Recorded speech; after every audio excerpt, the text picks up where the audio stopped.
नमस्कार, मी ऋतुषा कदम आणि बुलेटिनच्या सुरुवातीला आपण थेट दिल्लीमध्ये जाणार आहोत। आता भारतीय संघ पंतप्रधान नरेंद्र मोदी यांची भेट घेण्यासाठी आता रवाना झालेला आहे आणि काही वेळापूर्वीच आपण पाहतोय खरतर सकाळी 7 वाजता भारतीय संघाचं विमानतळावर आगमन झालेलं होतं आणि त्यानंतर आयटीसी मोरियामध्ये हे सगळे खेळाडू थांबलेले होते आणि काही वेळापूर्वीच अगदी काही मिनिटांपूर्वीच भारतीय संघ आता पंतप्रधान नरेंद्र मोदी यांची भेट घेण्यासाठी रवाना झालेला आहे। काही वेळातच 11 वाजताची वेळ देण्यात आलेली असून मोदी आणि टीम इंडिया यांची भेट होणार असून स्नेहभोजनाचं सुद्धा आयोजन करण्यात आलेलं आहे। टीम इंडिया आता मोदींच्या भेटीसाठी रवाना झाली आहे।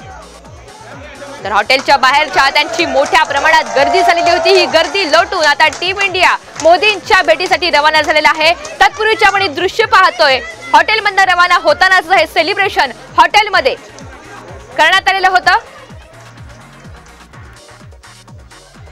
तर अगदी थोड्याच वेळात 11 वाजता पंतप्रधान नरेंद्र मोदी यांची भेट घेण्यासाठी आता टीम इंडिया ही रवाना झालेली आहे। काही वेळातच त्या ठिकाणी दाखल होणार असून त्या ठिकाणी स्नेहभोजनाचं सुद्धा आयोजन करण्यात आलेलं आहे आणि आता मोदी आणि टीम इंडिया यांच्या भेटी दरम्यान नेमकं काय घडतं ते पाहणं देखील महत्त्वाचं असणार आहे। नेमका मोदी या सर्वांना काय संदेश देतात ते पाहणं अत्यंत महत्त्वाचं असणार आहे। मोदींकडून कौतुकाची थाप विजयाच्या दिवशीच खरं देण्यात आलेली होती। मोदींनी स्वतः फोनवरून टीम इंडियाला शुभेच्छा दिलेल्या होत्या आणि आज प्रत्यक्षात ही भेट पार पडतीये।